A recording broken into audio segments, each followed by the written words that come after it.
When this bowl of water gets to you, I would like for you to dip your fingers in it, purify your thoughts, your words, and your heart. Thoughts, words, heart. Ian, would you like to start it off? Yeah, sure. Did I get your name right? Yeah. Good.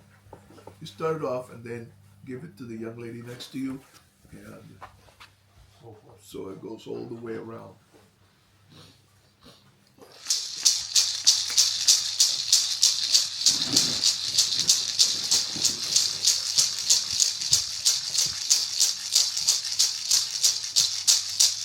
We're celebrating, belatedly, a special time of the year called Equinox. So Equinox technically happens at the end of September. The 21st of September is the actual date of the equinox.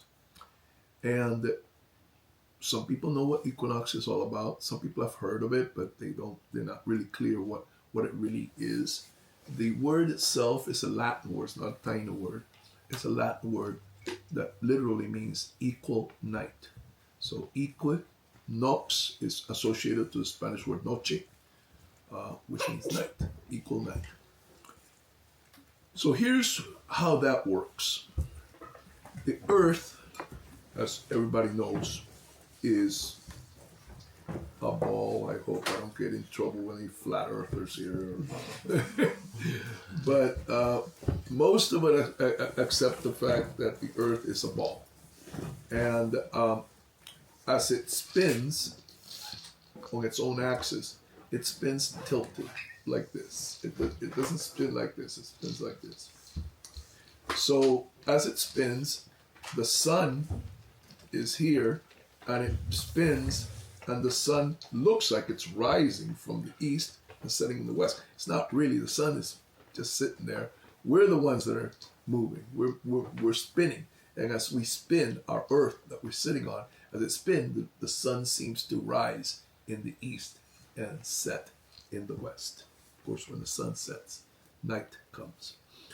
So that arch that the sun makes across the dome of the sky has always been very important to people that live close to the earth, right? Forever, for a long time, as long as there have been human beings, they've been noticing the sun rising in the east and setting in the west. And all people that have been noticing that have also noticed that it doesn't always rise in the same place and set in the same place. That changes during the year. At one time of the year, it rises from one spot in the east and sets on another spot in the west. And then later on in the year, it rises from a different spot in the east. And the arch that it marks across the sky is also different. So it's not the same arch across the sky every day. It always changes. So to represent that, I've those of you who were here last night, I hope you don't mind the repetition, and people like Chantel and Jesse who have heard this 15,000 times already. No. I hope you don't mind. Never. It's great teaching. So this is going to represent that arch, the track of the sun starting in the east and setting over there in the west. It's my little representation of the Taino sun, right? The sun of Hayuya rising here and going very slowly all day long. Speed up, what do they call it? Camera, speed camera, whatever. And then it sets in the west, and then you've got nighttime. During the year, that arch tilts.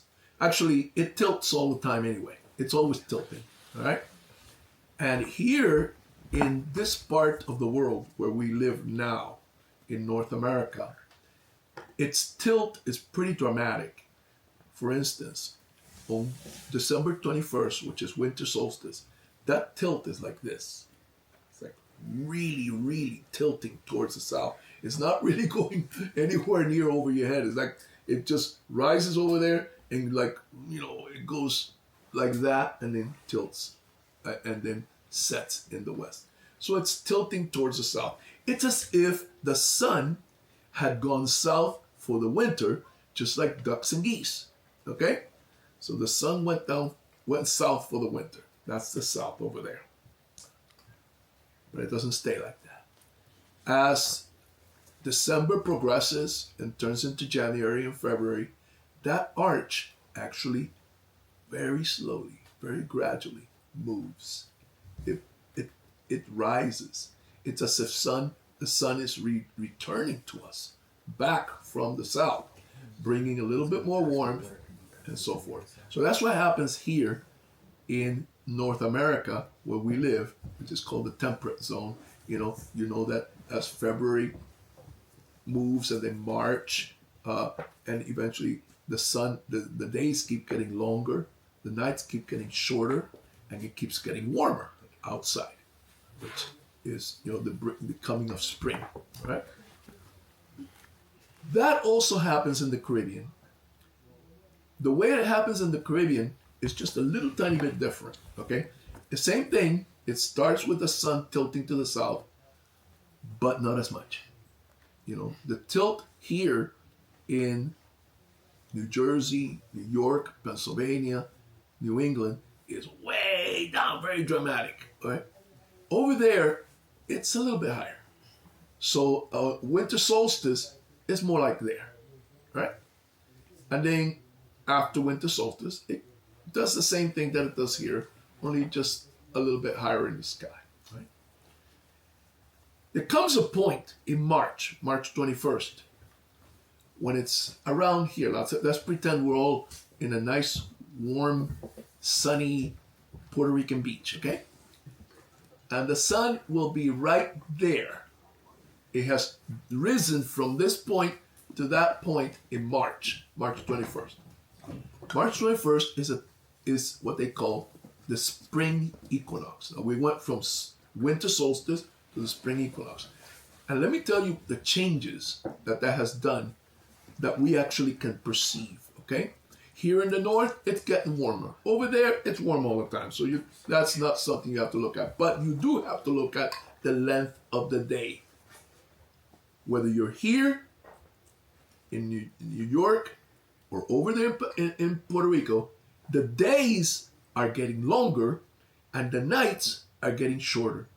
So we had a nice long night on December 21st, whether you're here or over there.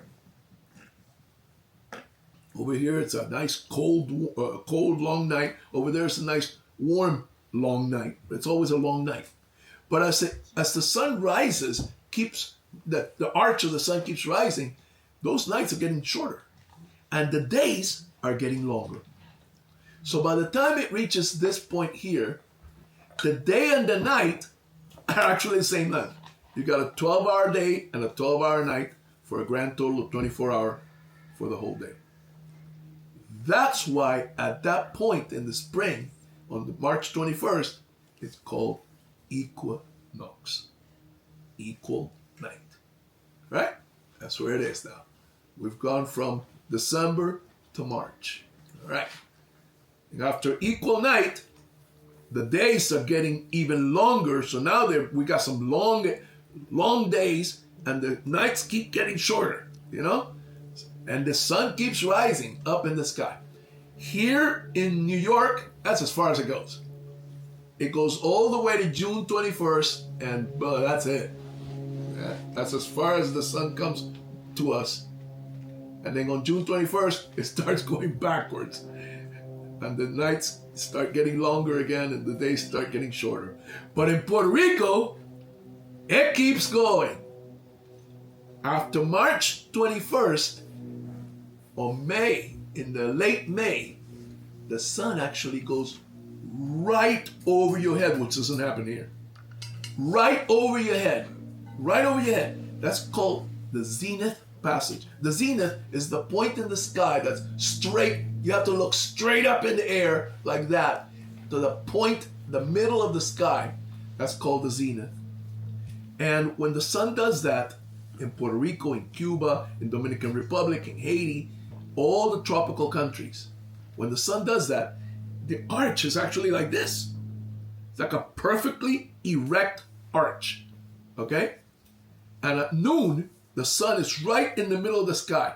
So much in the middle of the sky that in the tropics, they call that the day with no shadow.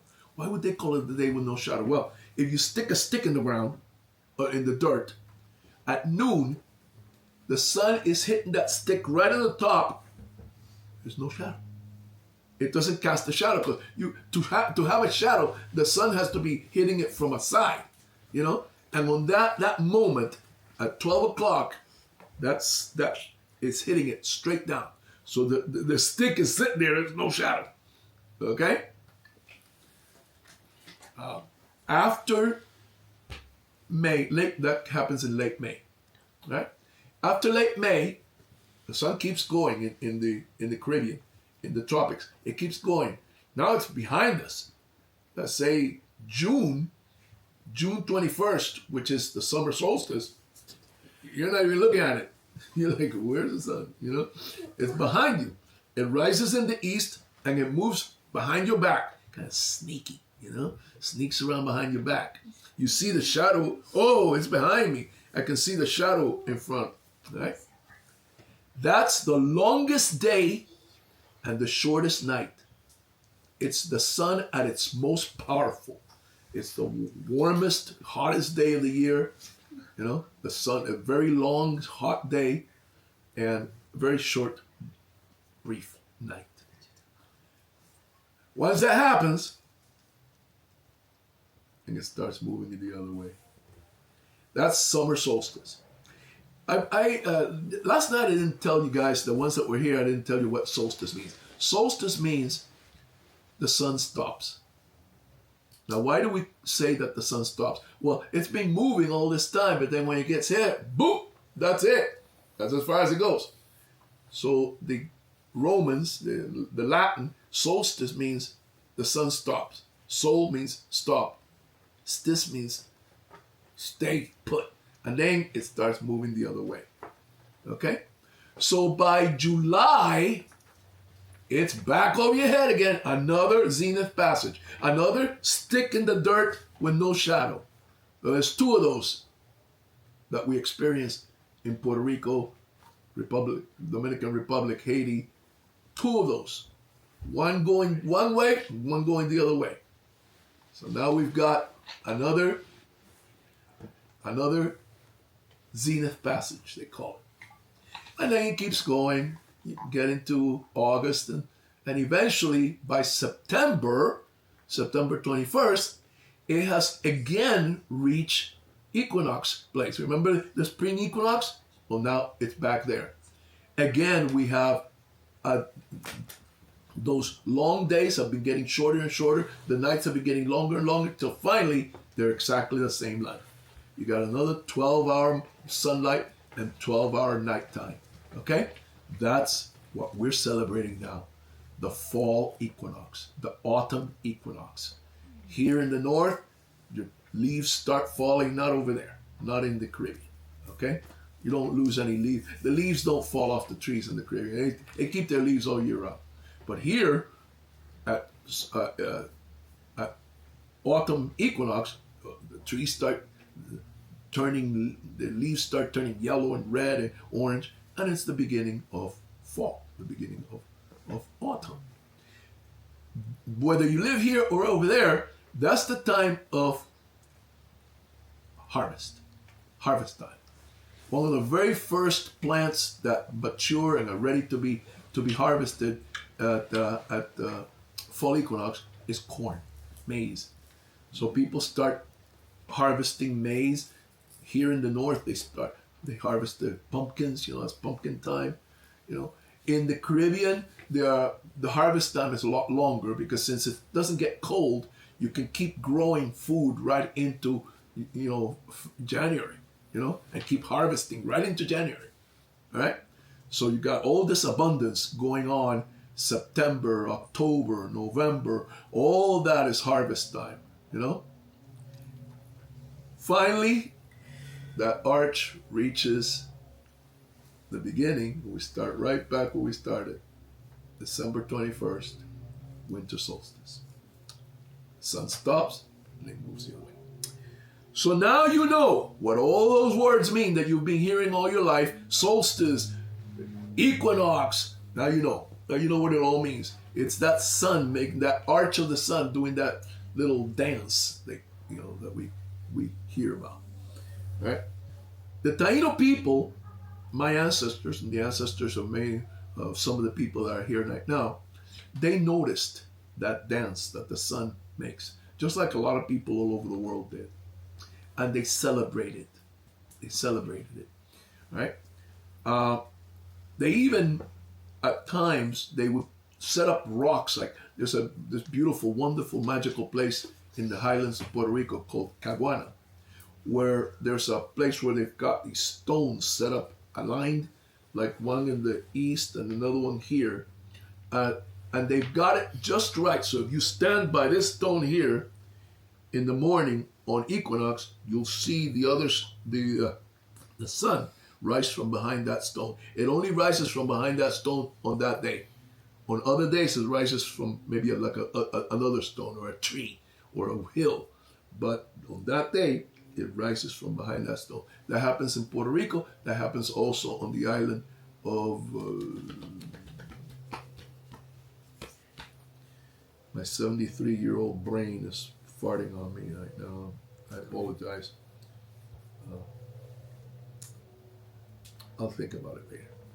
There's a famous place up on top of a hill, Green Castle Hill.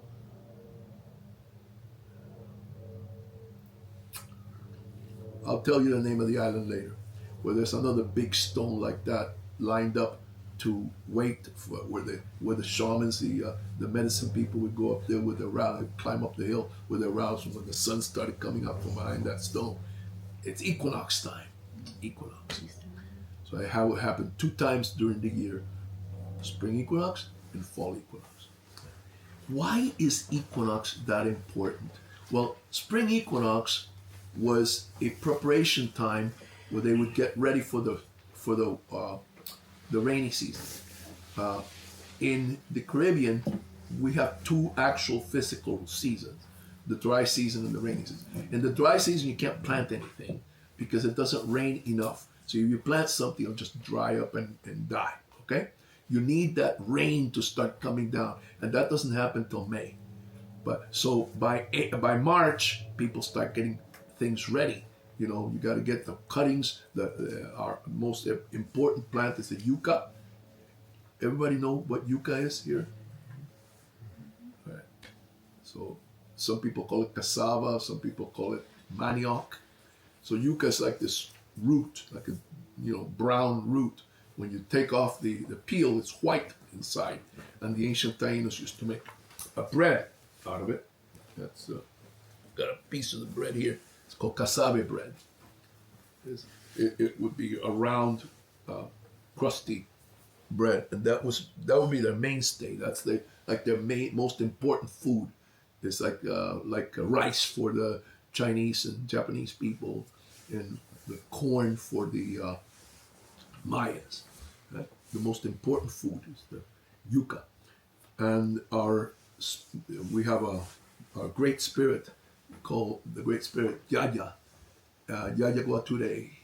And Yaya has a dual identity. One is male and one is female.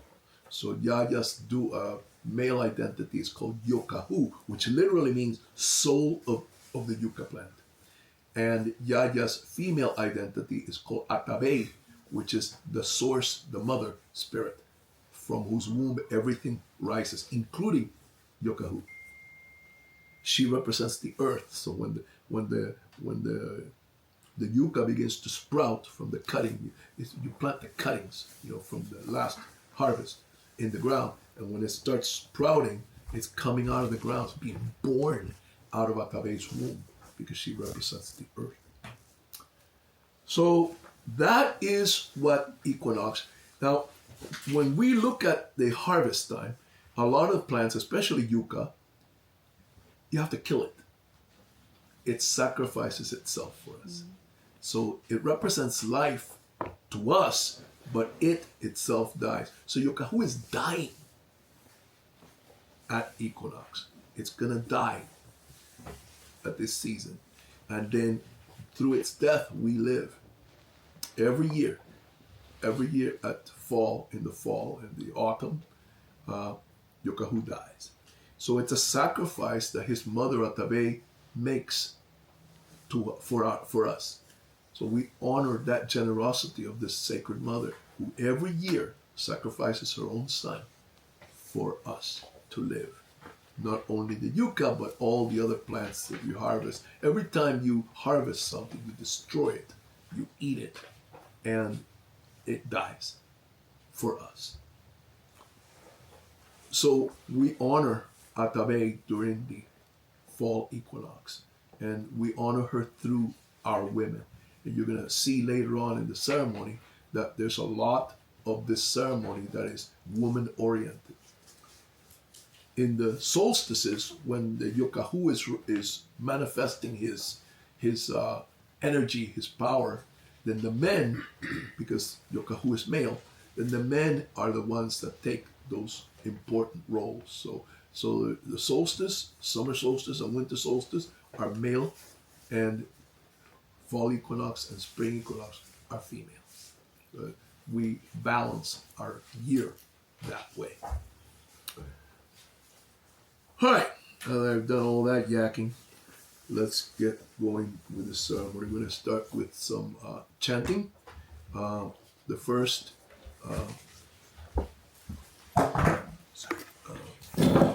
chant. Well, before we start chanting, let's do one more purification. This is called the purification of prayer. And I would like for you to extend your arms out like this and allow all negativity, all obstruction to flow out from the core of your body, out the lengths of your arms, out the palms of your hands, and let the wind blow it away. Just let it take it away out of here, out through the entrance of this lodge and away from you, to liberate you from all obstruction, all negativity. Now let's turn that flow around and allow all positivity, all blessing, all empowerment to flow through the palms of your hands, through the lengths of your arms, and right to the core of your body, and making you strong and enabled and powerful. Now close your fingers the way I'm doing it, curl them in like this, and bring them up like that. Just lock all that good stuff in. Lock it in. All right. Now we're going to do some songs. I'm going to dedicate the first song to the four directions: Atiano, Coromo, Raccoon, Slovakia, south, west, north, east.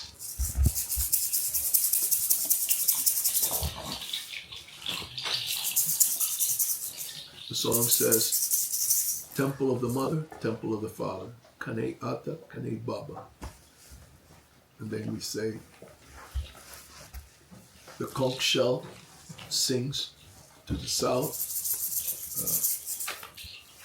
Kobo is the word for conch.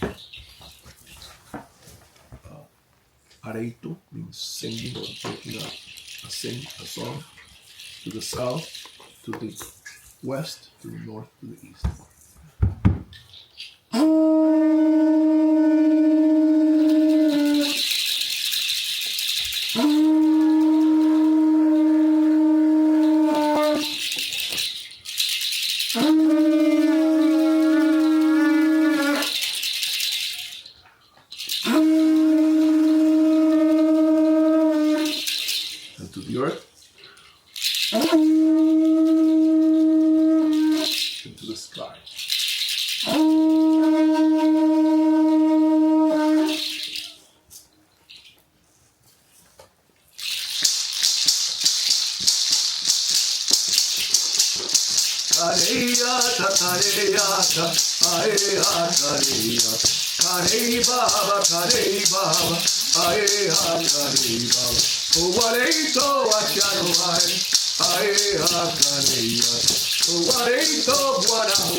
Kareyata, kareyata, ae kareya. Karey baba, ae kareba. Uware to koromuai, ae kareya. Uware to bukaruai, ae kareba. Kareyata, kareyata, ae kareya. Karey baba, ae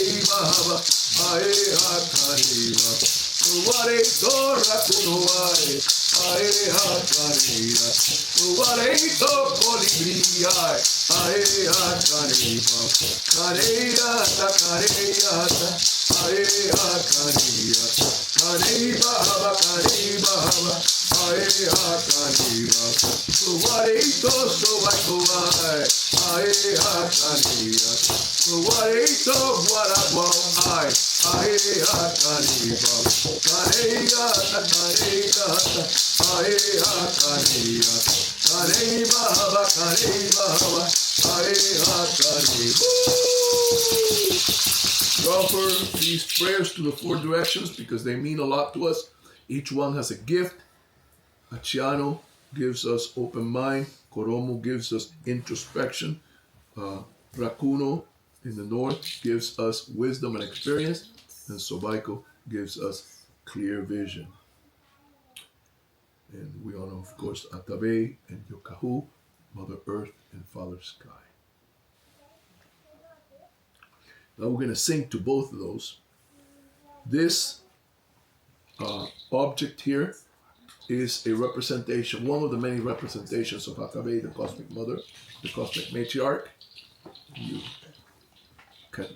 free to look at it later, take a closer look, even pick it up in your hands if you want to. This is a replica of a representation of Atabe that exists at the Museum of the American Indian in New York. It used to be in New York City. Now it's in Washington, D.C. It's about this tall, the original. This one is like a miniature. Atabe, the Cosmic Mother. And Yokahu, we have two representations of Yokahu. So from his birth in the spring equinox, all through summer solstice and all the way to fall equinox while he's alive, this represents him. Alive and erect, very, very much there. But then from fall equinox, when he dies, all through winter solstice and all the way to March, we have a representation that represents him as a dormant or dead entity. And that's this one. That's why we have two representations of Yokahu, alive and dead. We are going to sing the song of Atabe first. The song says, high honors to you, our mother. Taino ti wakiata. Taino ti wakiata, Taino ti wakiata. Areito tulei, areito atarei. Taino ti wakiata, Taino ti wakiata. Taino ti wakiata, Taino ti wakiata. Araya warichanao, araya warichanao. Taino ti wakiata, Taino ti wakiata. Taino ti wakiata, Taino ti wakiata. We offer this song to Yokahu, the Lord of Life, he who represents us and represents our act of living.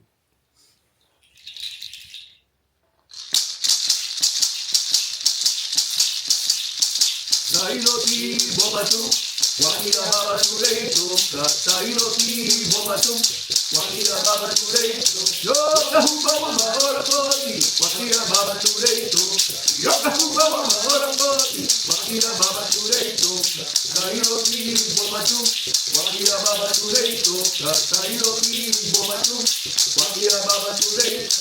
Wariku wakia, musika wakia, para yukubia yukta Taino. Wariku wakia, musika wakia, para yukubia yukta Taino. Taino ti bomatu, wakira baba tureito. Taino ti bomatu, wakira baba tureito.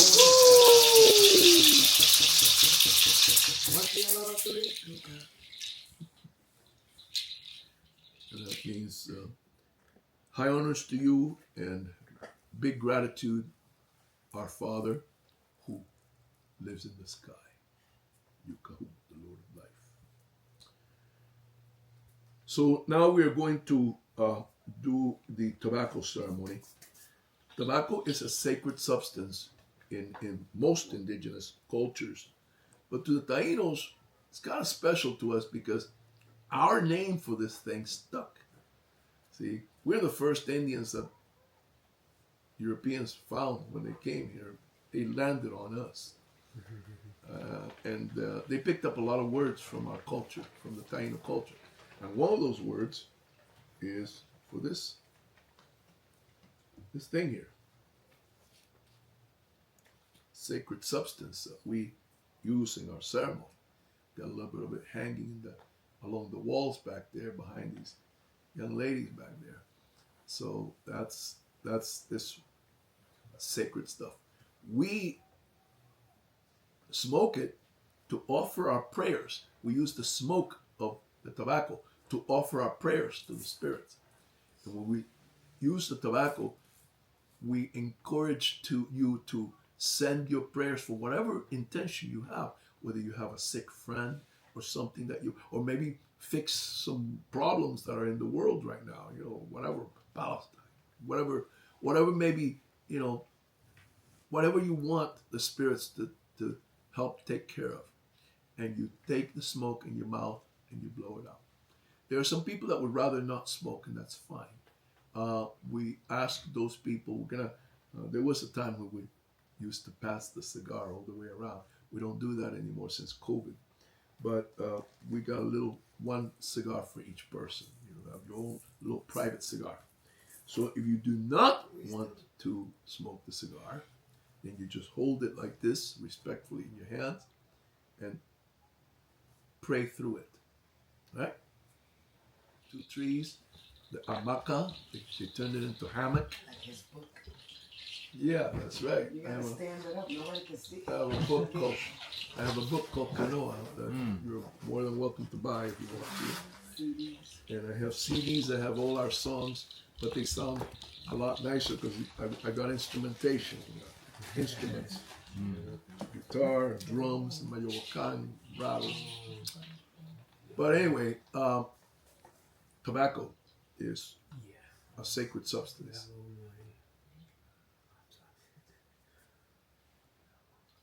So I'm gonna light my cigar, and I'll pass the lighter around, and you're free to light your cigar if you choose to do that. If you don't choose to do it, then pass the lighter to the next person, so it goes all the way around.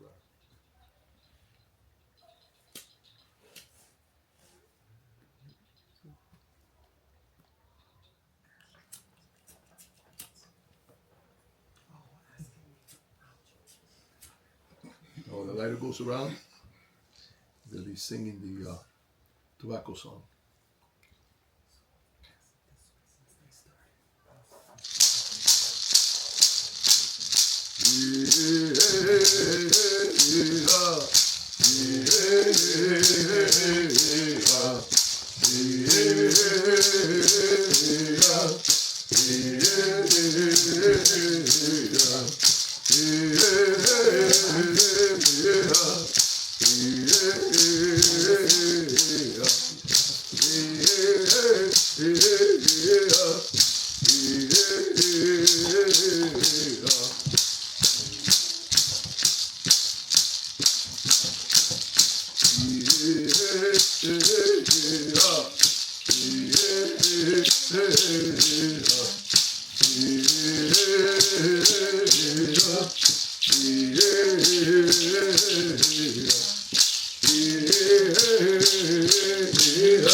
don't have to smoke the whole thing.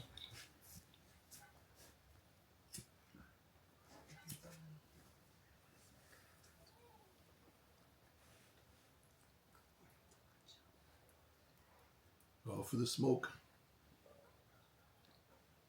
to the spirit of the South, the spirit of open mind, the spirit that allows human beings to see without the encumbrances of prejudice and preconception. Taino ti achiano.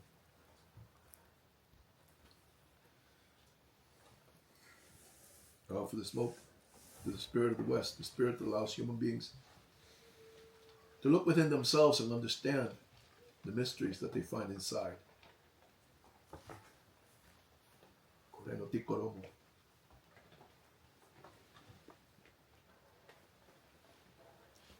I offer the smoke to the spirit of the North,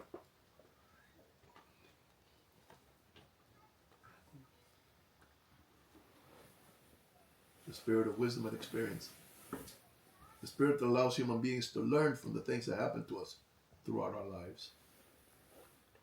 Taino ti rakono.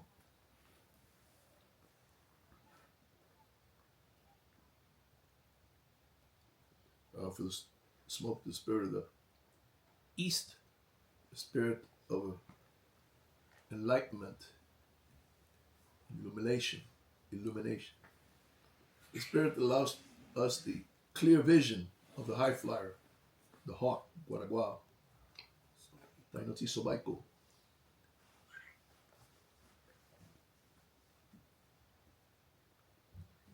I offer the smoke to Atabe, the cosmic matriarch, she who is our mother and our grandmother, she from whose womb we emerge, from whose breast we are never weaned.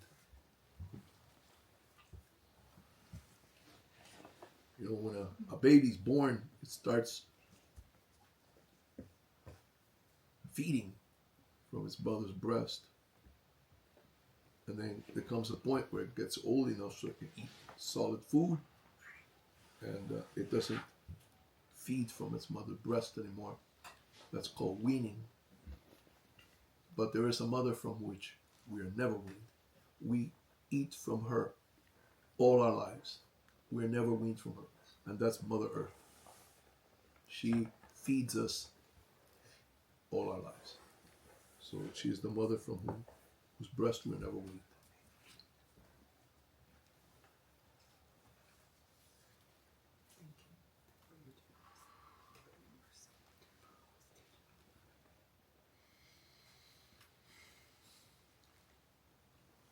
In the Kane circle, the entity that I represent is called the Kane Indigenous Spiritual Circle. In the Kane circle interpretation of the Taino spirituality, we honor a medicine wheel. That's what these two things are. This is a medicine wheel, that's another one over there. So we have two medicine wheels. The reason that they're lined up like that is because we have discovered that our ancestors used to draw, especially in a very important site called the Pomie Caves in Dominican Republic. They have found on the wall of the cave inside that the Tainos took charcoal and drew two circles representing the medicine wheel with lines. You can see these lines here that I drew with cornmeal. They did that right inside the circle, one next to the other. These two medicine wheels, one next to the other. So we honor that by doing it here on the ground. Also in a remote area of Dominican Republic, I'm not from Dominican Republic, I'm from Cuba, but I honor these traditions that come from our ancestors. There are these elders that still draw these circles in the ground with the cross inside, just like our ancestors did 500 years ago. Only now, instead of using charcoal on the wall, they use cornmeal on the ground. And they do the same thing, one and then another one. So we honor that in the Kane circle. We honor that tradition that has survived 500 years to this day. Yeah? And when you see these two circles, you see these representations of the four directions. Here, there are these are called semis. They're sculptural representations of birds. It starts with a green bird here, the turkey, guanajo. That's the south. That's the place where open-mindedness comes. And the color is green. And here in the west is the owl, búcaro. That's in the west. And in the east, in the north, búcaro is black. The color of the west is black. The black of the darkness of night when the sun goes down. And the south is green because that's where the spring comes from. The green spring comes from. You remember I told you that the sun comes towards us from the south, so that it brings spring with it. So the green new shoots come from the south, green. In the north represents wisdom and experience. That's usually associated with old age. So we old goats like me, we boomers, we got the white hair coming out, so that's represented by the white. And the bird of the north is the colibri, the hummingbird, which is very elusive, just like wisdom is elusive, not an easy bird to see, very elusive little bird, colibri. And finally, in the east, that's the place of illumination and enlightenment. And the color is yellow, which is the color of the sun when it rises in the east. Illumination, enlightenment, light. And the bird of the east is guaraguao, the high flyer, with his very brilliant wisdom, and not wisdom, the vision, very brilliant vision, because it can see far away. So that's the hawk, guaraguao. Green, black, white, yellow. So we have foods that honor these directions also. We have 4 foods that are sacred to us. In the south, again, green is the squash. We have green squash. Sometimes we use zucchini squash. Sometimes we use any kind of green squash. Squashes come in different colors. You got white squash, yellow squash, orange squash, pumpkins is squash. But we honor the green squash because that's the one in the south, green. And in the west, we got our black beans. That's the color of the west, black. So that's the color of night, and the time when you make that artificial nighttime by closing your eyes and you go within yourself and you're able to understand yourself. The nighttime when you dream and dreams come to you and they speak to you about you.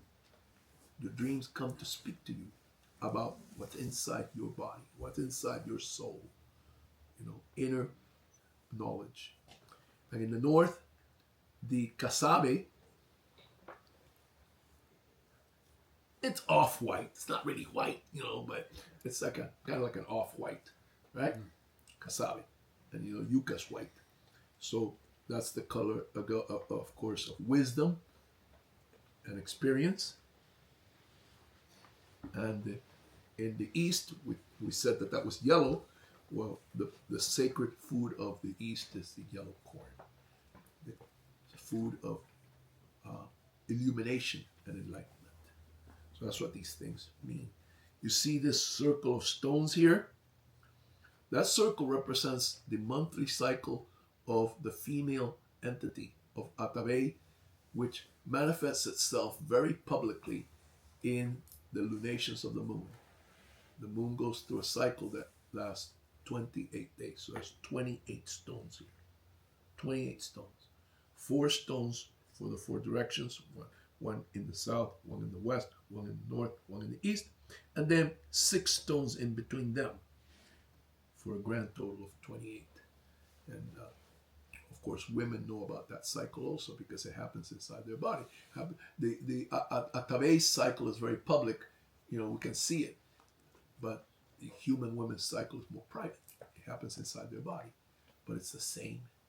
They're in tune with the cycles of the universe. That's why during the full moon ceremony, we have a prayer that says, our women have within them the rhythm of the universe. The cycle of the cosmos manifests itself in every human woman that is still menstruating. So that's what all this stuff means that you see here. That's what all this symbolism is. And now that we have smoked, I'm going to very briefly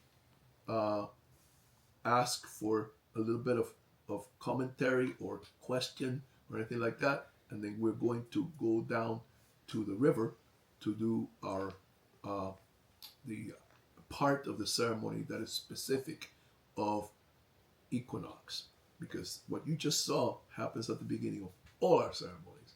We always do this, what we just did. Whether it's a full moon ceremony, a solstice ceremony, the ceremony of Sirik in May, even when we do a crossing over ceremony for somebody that has passed away, we always do what we just did. That is the beginning, the initial ritual. But what we're going to do next is only for Equinox. All right. So before we do that, is there anybody that wants to either make a comment or express something that's in their heart or make a question for me? Or for any other? Yes. So you was describing the vegetables. Yes.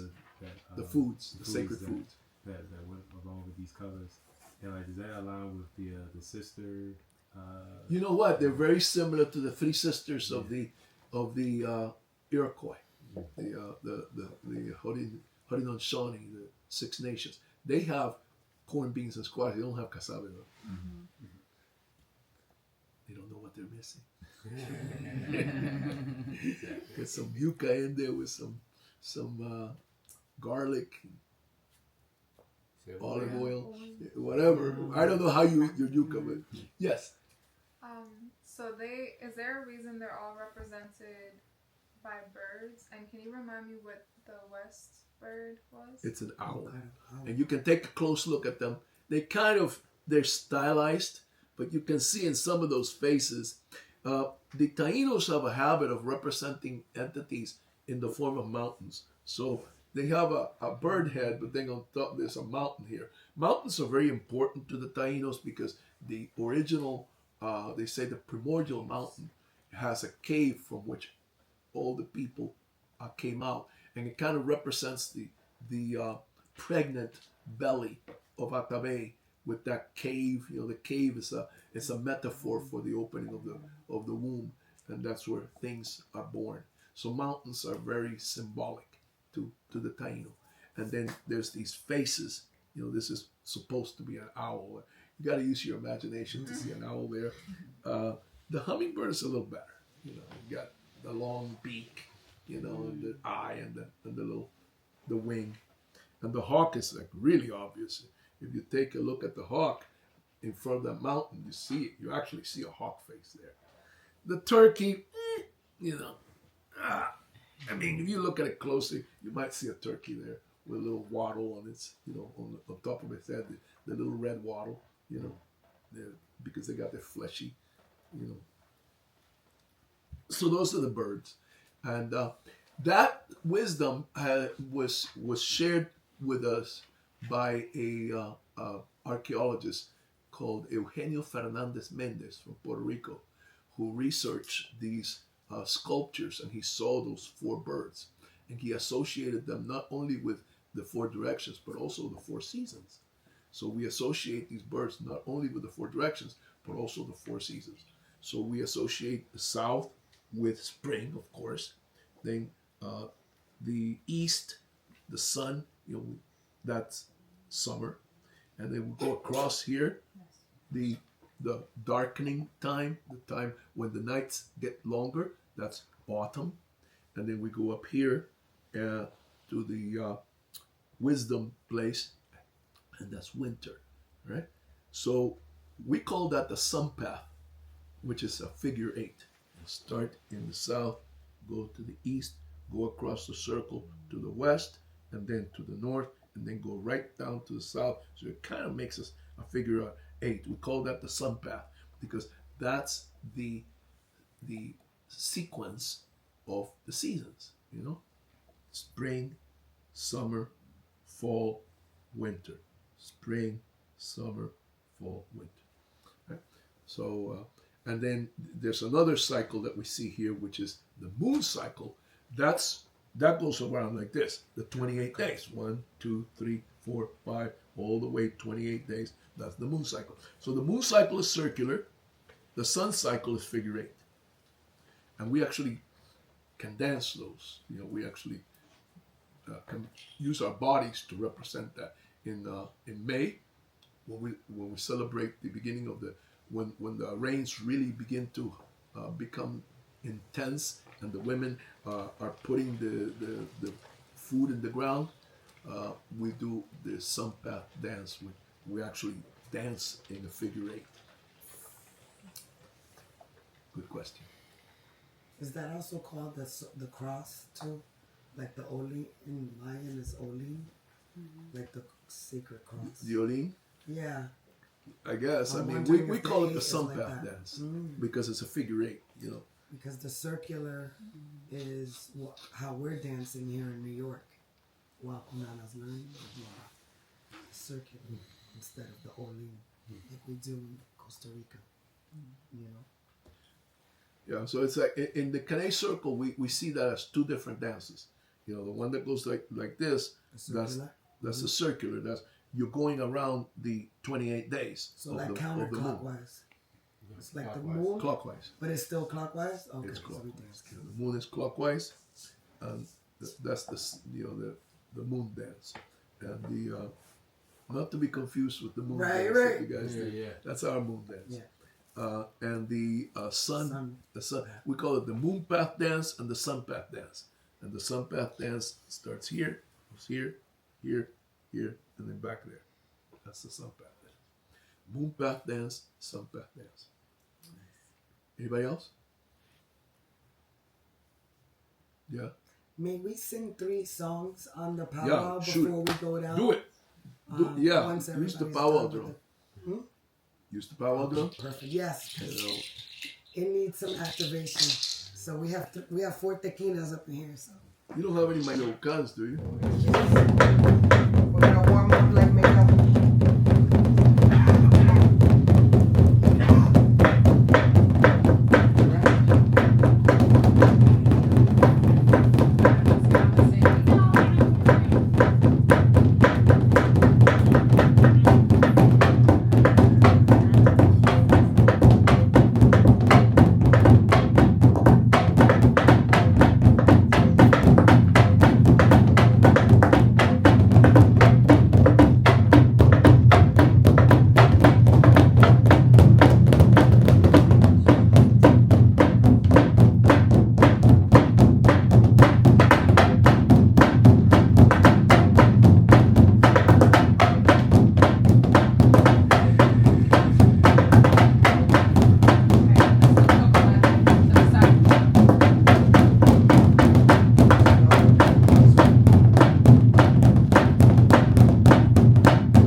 You are recording. I know, but I think it's awesome to like Okay, I go got you. around it if you can.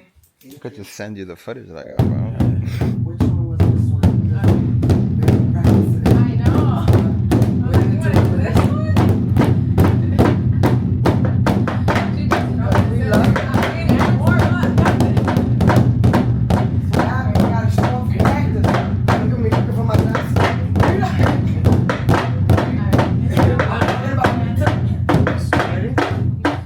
Guaraguao de Borique. Guaraguao de Borique. Guaraguao, Guaraguao, el alto Guaraguao. Guaraguao, Guaraguao, el alto Guaraguao. Recordamos a los ancestros, esa es la memoria ancestral.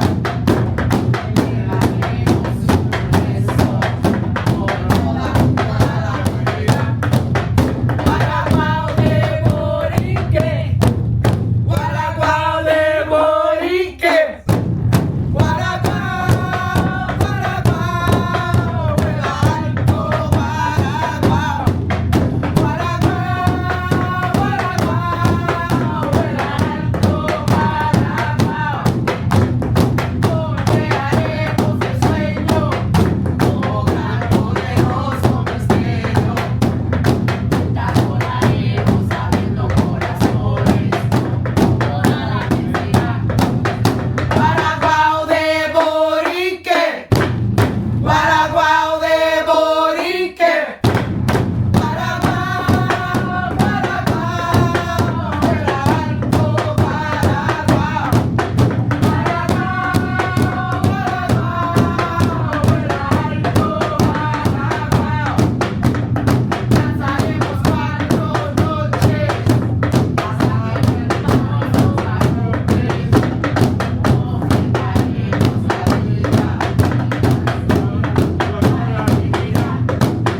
a Guaraguao de Borique, Guaraguao de Borique, Guaraguao, Guaraguao,